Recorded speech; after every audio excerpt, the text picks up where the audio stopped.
Hello guys, ഇന്ന് ഞാൻ വന്നിട്ടുള്ളത് എൻ്റെ ഐഫോണിനൊരു അടിപൊളി ഫോൺ കേസുമായിട്ടാണ്. അപ്പോൾ ഇത് കലാകാർ ഇന്ത്യ എന്ന് പറയുന്ന ഒരു അടിപൊളി വെബ്സൈറ്റിൽ നിന്നാണ് ഈ ഒരു ലെതർ ഫോൺ കേസ് ഞാൻ മേടിച്ചിട്ടുള്ളത്. അപ്പോൾ ഗായ്സ്, നല്ല അടിപൊളി ഡിസൈനിലാണ് ഈ ഒരു ഫോൺ കേസ് വന്നിട്ടുള്ളത്. എനിക്ക് ഭയങ്കരമായിട്ട് ഈ ഒരു ഫോൺ കേസ് ഇഷ്ടപ്പെട്ടു. ഇതിൻ്റെ ഒരു പ്രത്യേകത എന്താണെന്ന് വെച്ചാൽ, ഈ ഒരു കേസിൻ്റെ ബാക്കിലായിട്ട് ഈ ഒരു ചെറിയൊരു പേഴ്സും വരുന്നുണ്ട്. അപ്പോൾ നമുക്ക് അതിൽ കാർഡ്സും ക്യാഷ് ആയിട്ട് എന്തെങ്കിലും ഉണ്ടെങ്കിൽ അതും ഒക്കെ നമുക്കിതിൽ വെക്കാവുന്നതാണ്. നല്ല സ്പേഷ്യസ് ആയിട്ടുള്ള ഒരു പേഴ്സാണ് വന്നിട്ടുള്ളത്. അപ്പോൾ ഗൈസ്, രണ്ടാമത്തെ സ്പെഷ്യാലിറ്റി പറയുന്ന മുമ്പേ നമുക്ക് ഈ ഒരു കേസ് എൻ്റെ ഐഫോണിലോട്ട് ഇട്ട് കൊടുക്കാം. ഇത് കണ്ടില്ലേ, നല്ല അടിപൊളിയായിട്ട് ഇത് ഫിറ്റ് ആവുന്നുണ്ട്.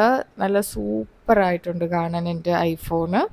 അപ്പോൾ ഗൈസ്, ഈ ഒരു കേസ് മസ്റ്റ് ഹാവ് എന്ന് ഞാൻ പറയത്തുള്ളൂ. കാരണം നല്ല യൂസ്ഫുൾ ആയിട്ടുള്ളൊരു കേസാണിത്. അപ്പോൾ ഇതാണ് നമ്മുടെ രണ്ടാമത്തെ സ്പെഷ്യാലിറ്റി എന്ന് പറയുന്നത്. ഇത് നമുക്ക് ഹാങ് ചെയ്ത് ഹാൻഡ് ബാഗ് ആയിട്ടും ഈ ഒരു ഫോൺ കേസ് യൂസ് ചെയ്യാവുന്നതാണ്. അപ്പോൾ ഗൈസ്, ഈ ഒരു വെബ്സൈറ്റിൻ്റെ ലിങ്ക് ഞാൻ എൻ്റെ ഡിസ്ക്രിപ്ഷൻ ബോക്സിൽ മെൻഷൻ ചെയ്യുന്നതാണ്. അപ്പോൾ ഇനി ഐഫോൺ താഴേക്ക് വീണ് പോകുമെന്നുള്ള പേടിയൊന്നും വേണ്ട. ഈ ഒരു ഹാൻഡ് ബാഗ് ഫോൺ കേസ് മേടിച്ച് ഒന്ന് ട്രൈ ചെയ്ത് നോക്കുക. അടുത്ത വീഡിയോയിൽ കാണുന്നവരേക്കും this is Fathima Al Suhra signing off. By.